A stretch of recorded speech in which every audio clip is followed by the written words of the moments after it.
नमस्कार प्रेक्षकांनो, घरोघरी मातीच्या चुली या मालिकेच्या येणाऱ्या भागामध्ये जबरदस्त असा ट्विस्ट येणार आहे। तर प्रेक्षकांनो, इथे ऐश्वर्या आणि शर्वरीच्या सासूला जानकीने रंगेहात पकडलेलं असतं आणि त्याचबरोबर शर्वरीच्या संसारामध्ये विष कालवणाऱ्या ऐश्वर्याला आता जानकीने चांगलाच धडा शिकवलेला असतो। तर प्रेक्षकांनो, येणाऱ्या भागामध्ये कशा पद्धतीने गोष्टी पुढे घडत जाणार आहेत आपण सविस्तरपणे बघूया। तर इथे आता ऐश्वर्याचं सत्य जेव्हा नानासाहेब सगळ्यांना सांगतात तेव्हा इथे आता नानासाहेबांना जिन्यावरून ढकलणारी व्यक्ती ही ऐश्वर्या आहे हे त्यांनी आता सगळ्यांना सांगितलेलं असतं। तरीसुद्धा इथे ऐश्वर्या खोटं बोलत असते। ती म्हणत असते की नानासाहेब खोटं बोलतायत, म्हणजे त्यांना ढकलणारी व्यक्ती ही जानकी आहे, पण त्यांनी माझ्याकडे बोट दाखवलं असं ऐश्वर्या नानासाहेबांनासुद्धा खोटं पाडत असते। तेव्हा नानासाहेब म्हणतात, बेशरम, लाज नाही वाटत तुला? म्हणजे मला ढकलून तर ढकलून माझ्या जानकीवरती तू सगळा आळ आणलास आणि माझ्या ऋषिकेश आणि जानकीला ओवीबरोबर तू वनवास भोगायला लावलास। हे सत्य आता नानांनी सगळ्यांच्या समोर सांगितलेलं असतं। ते म्हणतात की मी इथे माझं डोकं ठिकाणावर ठेवून तुम्हाला पुन्हा पुन्हा सांगतो की मला ढकलणारी व्यक्ती ही ऐश्वर्याच आहे, जानकी नाही। जानकीचा या सगळ्याशी काहीसुद्धा संबंध नाही। हे नानासाहेबांनी सांगितल्यानंतर मग काय होणार होतं? मग सगळ्या लोकांना आता सत्य कळलेलं असतं, कारण ऐश्वर्याच्या बोलण्यात येऊन शर्वरी, सारंग, सुमित्रा हे सगळेजण जानकी आणि ऋषिकेशच्या विरोधात जातात। जानकीवरती अविश्वास दाखवतात, इथे ऋषिकेशवरती अविश्वास दाखवतात। इथे सुमित्रा तर जानकी ऋषिकेशला म्हणते, मला आई अशी हाक मारायची नाही, तुम्ही सावत्र आहात, तुम्ही हा सावत्रपणा दाखवला। आणि त्यानंतर ते दोघेजण घर सोडून जातात। इथपर्यंत गोष्टी अगदी पुढे निघून जातात। त्यानंतर नानासाहेबांच्या खुनाच्या आरोपाखाली सुद्धा ती ऋषिकेशला जेलमध्ये टाकते। या सगळ्या गोष्टी ती इथे आता पूर्ण खालच्या पातळीला जाऊन करते। पण शेवटीला नानासाहेब बरे होतात। घरी आल्यानंतर ते सगळ्यांच्या समोर सांगतात की ऐश्वर्याने त्यांना ढकललेलं असतं, त्यामुळे इथे जानकी आता चिडते। सगळे लोक आता तिच्या विरोधात जातात। जानकी, ऋषिकेश आणि नाना तिला तिच्या वडिलांच्या घरी नेऊन सोडतात। मग आता ऐश्वर्याचा जो काही अपमान झालेला असतो, कारण सुमित्राने तिचं जे थोबाड फोडलेलं असतं, तिला पूर्ण म्हणजे दिवसामध्ये तिला तारे दाखवलेले असतात, तिच्या 3-4 थोबाडी दिलेल्या असतात। माझ्या नवऱ्याला तू ढकललंस, माझ्या नवऱ्याला तू मारण्याचा प्रयत्न केलास, मी तुला कधीच माफ करणार नाही। तुझ्यावरती विश्वास ठेवून मी जानकीवरती अविश्वास दाखवला, तिला मी इथे नरक यातना दिला, तिला मी घरातून हाकलून दिलं। त्याच्यामुळे आता सत्य काय आहे हे शेवटीला यांनीच आम्हाला सांगितलं। त्यावेळेला काही असेल, पण तू त्यांना ढकललंस ही गोष्ट आता आम्हाला कळले आणि आता तू इथे राहू शकत नाही। जानकी, आत्ताच्या आत्ता हिला माझ्या नजरेसमोरून जायला सांग, मला हिचं तोंड बघायची सुद्धा इच्छा नाही आहे, असं इथे आता सुमित्रा जानकीला म्हणते। तेव्हा जानकी म्हणते, हो आई, आता ती या घरामध्ये राहू शकत नाही। तेव्हा इथे नानासाहेब म्हणतात की कुटुंब कौल कलश याचा वापर करा, म्हणजे जे लोक मूर्ख आहेत ना, जे तिच्यावरती विश्वास ठेवतात, त्या लोकांचं काय म्हणणं आहे ते पण मला बघायचं आहे। कारण या घरामध्ये सगळेच काही सारखे नाही आहेत ना, सगळ्यांची मतं सारखी नाही आहेत। तेव्हा अवंतिका म्हणते, पण नाना सॉरी, पण मला नाही वाटत की आता एवढं सगळं समजल्यानंतर कुणी असं या घरामध्ये असेल जे या घरामध्ये ऐश्वर्याला ठेवून घेईल। तेव्हा नाना म्हणतात, नाही सुनबाई, या घरातल्या लोकांची मतं एकसारखी नसतात। जर तसं असतं तर इथे ऋषिकेशने माझा खून केलेला नाही आहे, या गोष्टीवरती सुद्धा सगळ्यांचं मत एक असायला हवं होतं। पण कुणीही ऋषिकेशवरती विश्वास नाही ठेवला आणि तिला आता अपमानित करून सगळ्यांनी एक मत करून ऐश्वर्याला त्या घरातून धक्के मारून आता बाहेर काढलेलं असतं। सगळ्यांनी तिचा अपमान केलेला असतो, कारण तिने तसं कृत्य केलेलं असतं, ती तेवढी वाईट वागलेली असते, त्यामुळे तिला तिच्या या गुन्ह्याची शिक्षा मिळालेली असते। पण प्रेक्षकांनो, ऐश्वर्या म्हणजे ऐश्वर्या आहे। ऐश्वर्या सगळा बदला, सगळा इथे राग आपल्या मनामध्ये साठवून ठेवत असते आणि इथे द्वेषाची भावना निर्माण करत असते। आता तिचं म्हणणं काय असतं, संपूर्ण रणदिवे कुटुंब एकत्र येऊन त्यांनी काय केलं, माझा अपमान केला, मला घरातून हकलून दिलं, तिने काय कटकारस्थानं केली हिचा हिशेब ती काही ठेवत नाही। ती जो काही रणदिवेंना त्रास देते, जानकी ऋषिकेशला त्रास देते, नानासाहेब, ओवी इथपर्यंतच काय तर सुमित्रा, गुलाब, सारंग एकूण एका माणसाला तिने त्रास दिलेला आहे. सौमित्रा अवंतिकाला सुद्धा त्या म्हातारी आजी जी सतत तिच्या बाजूने बोलत असते, तिला गुंडी गुंडी करत असते, तिलासुद्धा किती वेळा तरी तिने तोंडावरती पाडले. एवढं सगळं ऐश्वर्याने करूनसुद्धा तिने स्वतःची कट कारस्थानं लक्षात ठेवलेली नसतात. पण आता रणदिवे कसे चुकीचे आहेत ते तिने सगळं मनामध्ये साठवून ठेवलेलं असतं. तिचा अपमान करून तिला घरातून हाकलून दिलेलं असतं. तर एका लग्न झालेल्या मुलीला सासरी अपमानित करून म्हणजे माहेरी पाठवलेलं असतं आपल्या वडिलांकडे. हे दुःख काय आहे ना, ते आता रणदिवेच्या मुलींनासुद्धा भोगायला यायला हवं असं आता ऐश्वर्याचं म्हणणं असतं. ऐश्वर्याचा आता नानासाहेबांनी, सुमित्राने अपमान केलेला असतो ना, बरोबर की नाही? कारण का ऐश्वर्या चुकीची वागली, त्याच्यामुळे तिला घरातून हाकलून दिलं. ते त्यांनी योग्यच केलं. पण आता ऐश्वर्याच्या दृष्टिकोनातून त्यांनी ते तिच्याबरोबर चुकीचं केलं. मग आता एक मुलगी जेव्हा आपल्या माहेरी जाते तेव्हा तिला सासरी तिचा जो काही अपमान होतो, त्यानंतर तिला माहेरी सोडलं जातं, तेव्हा तिथे गेल्यानंतर तिच्या मनाची काय अवस्था होते हे आता रणदिवेच्या मुलींनासुद्धा इथे भोगायला यायला हवं असं ऐश्वर्याचं म्हणणं असतं. आता रणदिवेंची मुलगी म्हणजे त्यांची लाडकी शरयू. आता शरयू रणदिवेंची लाडकी मुलगी आहे. नानासाहेबांची, सुमित्राची एकुलती एक लाडकी मुलगी आहे. पण आता तिच्याबरोबर सुद्धा वाईट घडायला हवं. जशी तुम्ही मला सासरमधून अपमानित करून हाकलून दिलंत, तसंच शरयूच्या सुद्धा वाट्याला ते दुःख यायला हवं असं ऐश्वर्याचं म्हणणं असतं. म्हणूनच प्रेक्षकांनो इथे काय झालेलं असतं, अचानकपणे आता शरूची सासू आलेली असते. गावावरून ती अचानकपणे आलेली असते. ना तिने फोन केलेला असतो, ना तिने काही मेसेज दिलेला असतो. ती अचानकपणे गावावरून आता इथे शरयूच्या घरी आलेले असते. जानकीने आता पहिलेच जे आंबे झाडावरून उतरवले जातात ते पिकलेले आंबे जानकी आता गुलाबदादाच्या हातून शरयूकडे पाठवून देते. आता गुलाबदादा जरी त्यांच्या इथे काम करत असला तरी तो एक फॅमिली मेंबर आहे. त्यांच्या सुखात सुख मानतो, त्यांच्या दुःखात दुःखी होतो, त्यांच्यासाठी वाटेल ते करतो. तो त्यांच्या घरातला फॅमिली मेंबर आहे. तो नोकर असला म्हणून काय झालं, पण इथे आता शरयूची सासू त्याच्या आधी तिथे पोचलेली असते आणि ती इथे आता गुलाबचा सुद्धा अपमान करते आणि गुलाब समोरच मुद्दामून ती रणदिवेंचा सुद्धा अपमान करते. सारखं सारखं शरूच्या आईवडिलांनी तुला हेच शिकवलं का, हेच शिकवलं का, असं शरूला ती मुद्दामून म्हणत असते. तेव्हा शरूने आपला चेहरा पाडलेला असतो आणि ती नाराज होऊन उभी असते. गुलाबदादा ते बघतात. गुलाबदादांना ते आवडत नाही, कारण ती काय म्हणते की पहिले वहिले आंबे पाठवलेत आणि मुलीच्या सासरी नोकराला आंबे घेऊन पाठवायचं नसतं. घरातलं कोणीतरी येतं हे कळत नाही का रणदिवेंना? त्यांना साधी ही अक्कल नाही आहे. लग्नामध्ये सुद्धा माझ्या 2 बहिणींना कशा साध्या साड्या दिल्या होत्या, त्या मला बोलल्या ना. रणदिवेंना साधी इथे चालरीसुद्धा नाही आहे, हे पण नाही कळत का तुझ्या आईवडिलांना? तेव्हा शरयू म्हणत असते की हे बघा आई, तुम्हाला जे काही बोलायचं आहे मला बोला, माझ्या आईवडिलांना तुम्ही काही बोलू नका, त्यांची इथे काय चुकी आहे. तेव्हा इकडे आता वारंवार ती अपमान करत असते. गुलाब ते सगळं ऐकतो आणि येऊन आता जानकी सुमित्राला सांगतो की त्या खडूस आपल्या शरूताईच्या सासूबाई आल्यात आणि त्या वाटेल तसं बोलत आहेत, म्हणजे इथे आंब्यापासून ते डायरेक्ट कोईपर्यंत पोचल्या.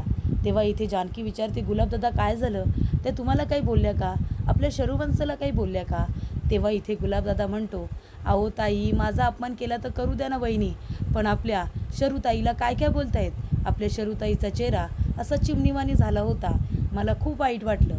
तेव्हा इथे जानकी म्हणते की ठीक आहे, तुम्ही वाईट वाटून घेऊ नका, मला जर माहिती असतं ना की ते आल्यात म्हणून तर सॉरी गुलाबदादा, मी तुम्हाला तिथे कधीच पाठवलं नसतं. तेव्हा इथे आता जानकी गुलाबदादाला सॉरी म्हणत असते. जे काही झालं त्यासाठी मी तुमची माफी मागते, तुम्हाला वाईट वाटलं असेल ना. गुलाब म्हणतो, वहिनी माफी मागायची काही गरज नाही आहे, मला काही वाईट नाही वाटलं, त्यांचा स्वभाव मला माहिती नाही का. तेव्हा इथे सुमित्रा आता विचारत असते.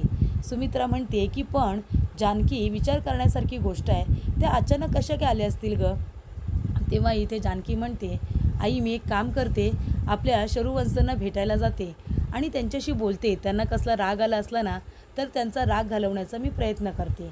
तेव्हा सुमित्रा म्हणते, नाही जानकी नको, तू तिथे गेलीस आणि तुझा जर त्यांनी अपमान केला तर पुन्हा मला पण वाईट वाटेल गं, म्हणजे एका लेकीसाठी दुसऱ्या लेकीचा अपमान कसा सहन करू. हे बघ, तू नको जाऊ, मी तिथे जाते आणि मी त्यांच्याशी बोलते, त्या कशामुळे नाराज आहेत ते तरी कळू दे ना, तेव्हा त्यांची नाराजगी दूर करण्याचा मी प्रयत्न करेन, असं आता सुमित्रा म्हणते.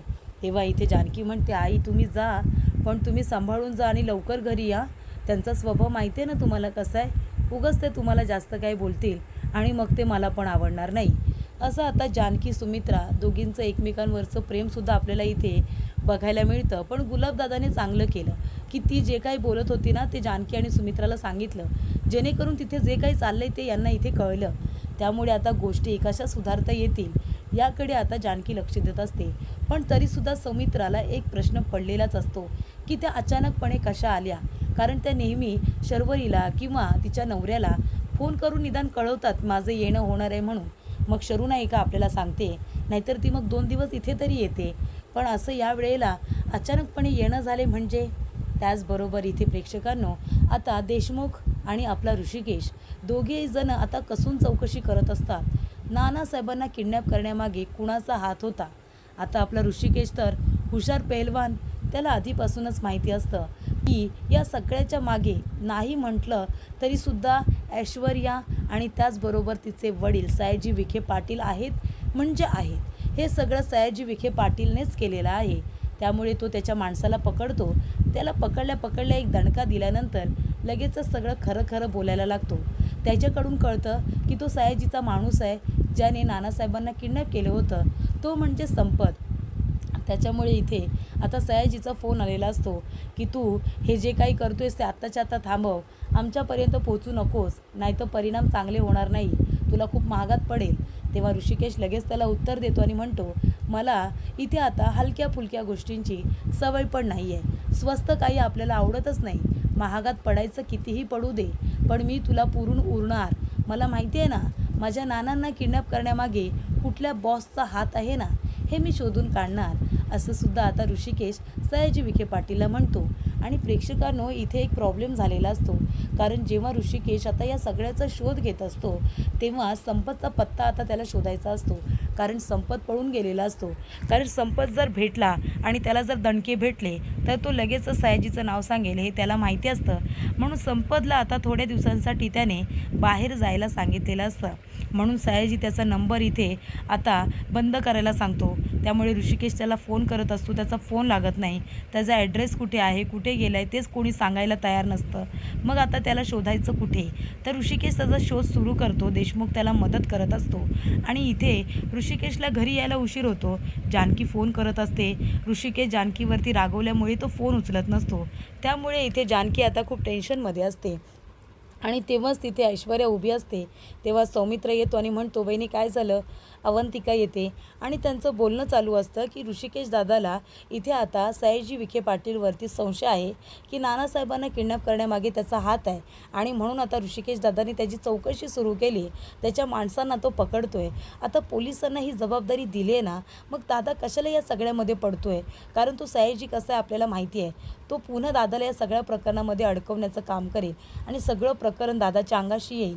हे बोलणं आता त्या मूर्ख ऐश्वर्याने ऐकलेलं असतं आणि त्यामुळे आता ती तिच्या बापाला हे सगळं सांगून आता त्याला एकदम सतर्क करणार आहे की बाबा आता वाच, नाहीतर ऋषिकेश तुझ्यापर्यंत पोचला ना बॉसपर्यंत तर तुमचं काही खरं नाही आहे. त्याच्यातून आता ऐश्वर्या काहीतरी खुरापती नक्कीच करणार.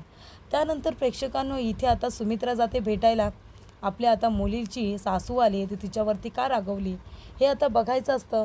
त्यामुळे सुमित्रा जाते बोलायला आणि म्हणते, विहीनबाई तुम्ही आल्याचं कळलं म्हणून आम्ही इथे तुम्हाला भेटायला आलो आहे. तेव्हा ती म्हणते, भेटायला इथपर्यंत आलात, आम्हाला असं वाटलं की आता आम्हालाच तुम्हाला भेटायला यावं लागते की काय. आणि त्याच्यामध्ये आता ऋषिकेशवरती जी काही कंप्लेंट झालेली असते आणि त्याच्याविषयीसुद्धा ती आता शर्वरीला टोमणे मारत असते, म्हणत असते की तुम्ही जरी आम्हाला गोष्टी सांगितल्या नाही तरीसुद्धा आमच्यापर्यंत सगळं काही पोचतं.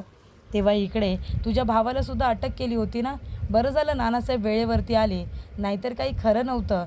ऋषिकेश गेला असता फासावरती, असं पण ती म्हणते. त्यानंतर प्रेक्षकांनो इथे आता शर्वरी ही खूपच नाराज असते आपल्या आईला भेटून. तिला मिठी मारते, रडायला लागते, कारण ती दुःखी असते मनातून. कारण इथे तिला मूलबाळ होत नसतं, म्हणून त्याच्यावरून तिची सासू तिला टोमणे मारत असते. 2 वर्ष झाली तरीसुद्धा घरामध्ये पाळणा हललेला नाही आहे. मला नातवंडाचं तोंड बघायचं आहे, ते सुद्धा आता बघता येतं आहे की नाही, की नातवंडाचं तोंड न बघताच निघून जाते की काय वरती, असं ते आता नाही नाही ते बोलत असते. त्याचबरोबर आशीर्वाद देतानासुद्धा अष्टपुत्र सौभाग्यवती भव असं नाही म्हणत ती. ती म्हणते की अष्टपुत्र नाही, पण एक पुत्र तरी होऊ दे, एका पुत्राची तरी मी आशा करू शकते ना, असं आता तिची सासू म्हणते. त्यामुळे इथे शर्वरीला प्रत्येक गोष्टीवरून ती टोचून बोलत असते.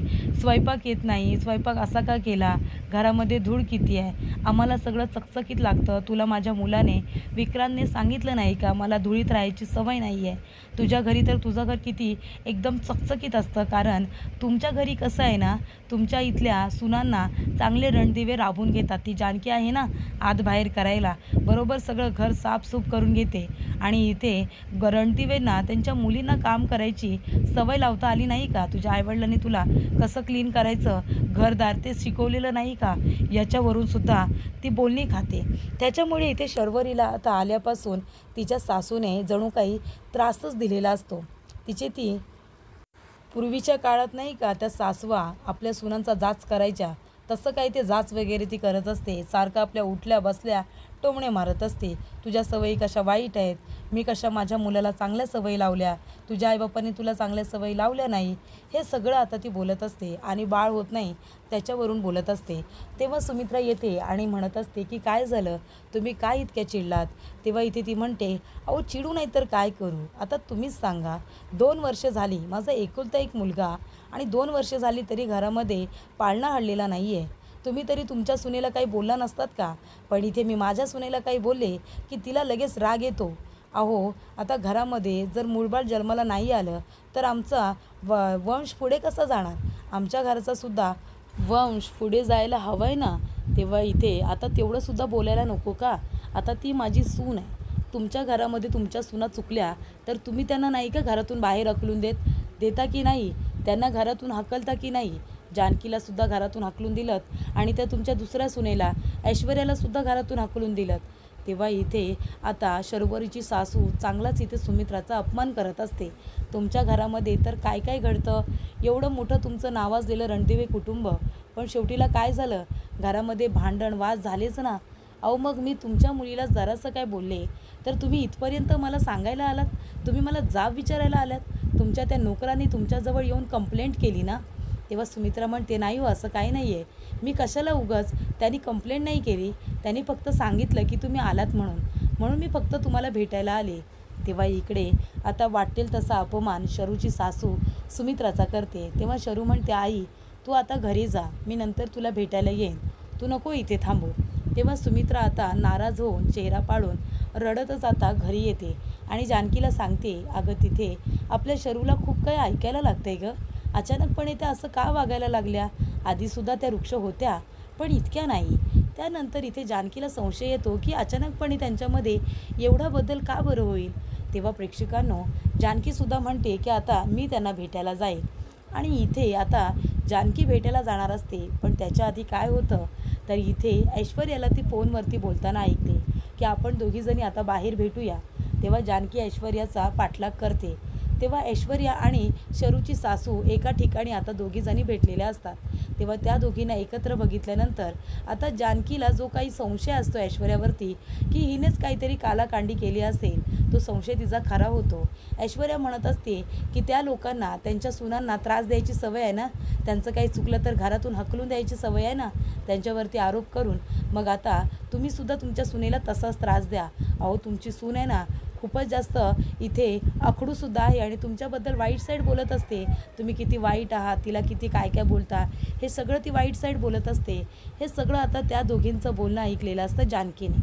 तेव्हा जानकीला कळतं की हे सगळं कारस्थान ऐश्वर्याचं आहे, कारण ऐश्वर्याचा रणदिवेंनी अपमान केला, तिला घरातून हकलून दिलं, म्हणून आता रणदिवेंची मुलगीसुद्धा सासरी तिचा अपमान होऊन ती आता रणदिवेंच्या घरी परत यायला हवे असं तिचं म्हणणं असतं ऐश्वर्याचं. जो त्रास माझ्या आईवडिलांना झाला तो त्रास सुमित्राला आणि नानासाहेबांना व्हायला हवा. जेव्हा आपली मुलगी जेव्हा सासर होऊन रडत घरी येते तेव्हा त्यांची काय अवस्था होते हे जे माझ्या आईवडिलांनी भोगलं ते तुम्हालासुद्धा भोगता आलं पाहिजे. शर्वरीसुद्धा माहेरात येऊन राहिली पाहिजे, तिचा संसारसुद्धा मोडला पाहिजे. जे दुःख माझ्या वाट्याला आलं ते तुमच्या मुलीच्या वाट्याला यायला हवं असा ऐश्वर्याचा प्लॅन असतो. आणि म्हणूनच तिने शरूच्या सासूला फोन करून आता बोलावलेलं असतं आणि ती शरूचा वारंवार अपमान करायला सांगते आणि आता तिला बाळ होत नाही आहे यावरून कसा तिला त्रास द्यायचा हे सुद्धा सांगते. तेव्हा जानकी जाते, त्या दोघींना रंगेहात पकडते आणि म्हणते, अच्छा हा प्लॅन आहे का तुझा, म्हणून तू यांना इथे बोलावलंस का. जानकी म्हणते की हे बघा, तुम्ही जर आता शर्वरी वंशना त्रास दिला ना तर तुमचंसुद्धा नाटक मी जाऊन सगळ्यांना सांगेन. पुन्हा त्यांना त्रास द्यायचा नाही. तुम्ही पण एक बाई आहात ना, एक बाई असून एका बाईला बाळ होत नाही म्हणून एवढं छळता. त्यानंतर इथे आता जानकी ऐश्वर्याला घरी घेऊन येते आणि सगळ्यांना तिचं सत्य सांगते की कशा पद्धतीने शरूच्या सासूला तिने भडकवलं. तेव्हा इथे सुमित्रा पुन्हा ऐश्वर्याचं थोबाड फोडते आणि तिला घरातून काढण्याची धमकी देते.